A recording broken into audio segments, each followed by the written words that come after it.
André, pour ce volontariat journalistique qui nous permet, n'est-ce pas, de documenter ce travail de mémoire utile pour nos chercheurs, pour nos communautés, pour le gouvernement et aussi pour nos enfants et les enfants de nos enfants.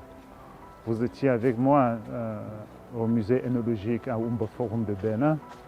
Vous m'avez suivi en Suisse dans les différents musées qui abritent des collections camerounaises.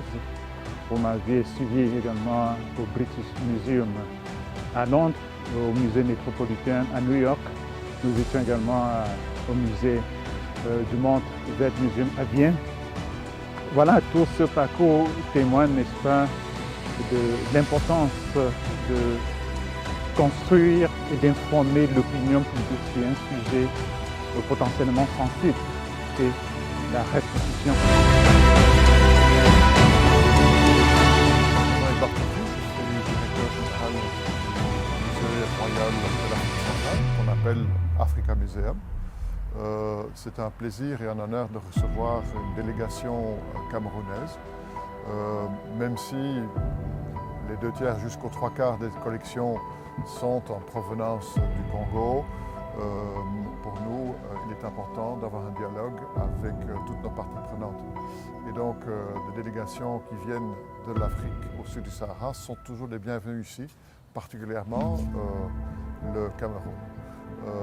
Nous hébergeons dans ce musée des collections d'à peu près 800 pièces d'objets culturels, d'instruments de musique, d'objets historiques qui sont en provenance du Cameroun. Et pour nous, il est important de dialoguer là-dessus.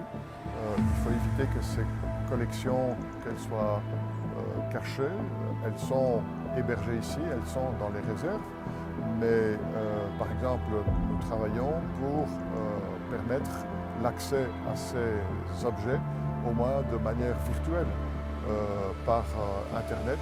Vous pouvez consulter nos archives et les données sur les collections.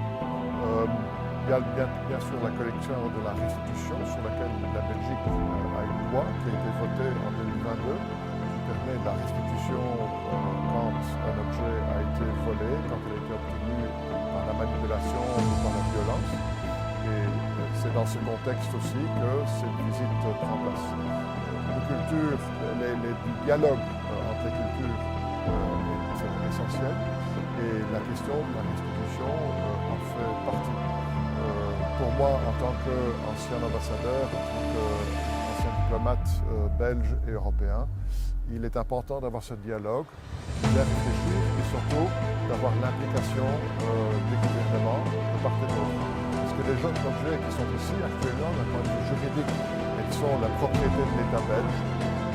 Tout changement de statut passe aussi par une initiative de l'État belge et par un dialogue entre musées avec l'implication de la société civile, avec l'implication des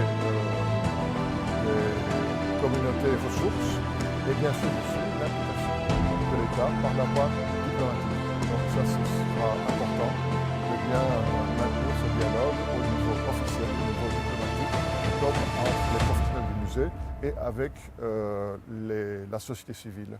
Je crois que les 3 dimensions sont importantes si on veut faire un dialogue entre les cultures et un avenir un avenir propice à de bonnes relations et surtout aussi à une restitution qui se passe bien pour toutes les parties prenantes.